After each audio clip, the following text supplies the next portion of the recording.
Almost certainly it's a provocation, not just an escalation, because they did it right as the President of the United States us to reject fear. was addressing the nation.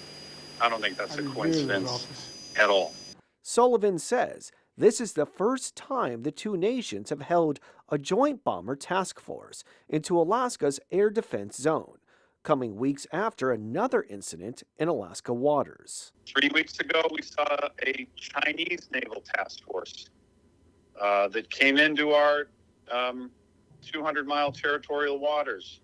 Last summer, we had a big joint Russian-Chinese naval task force.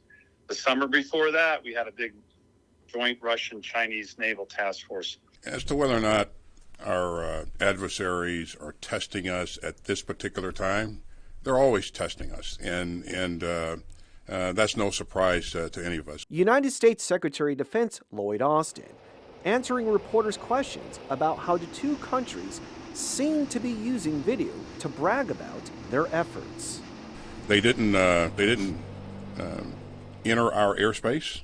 I think the closest point of approach was about 200 miles off of our coast. But Alaska leaders see it differently.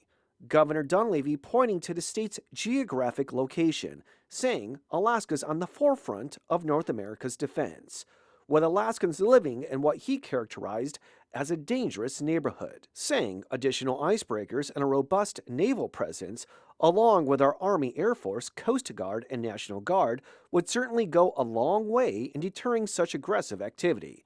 It would also ensure that the Russians and Chinese think twice before any unnecessary provocations occur.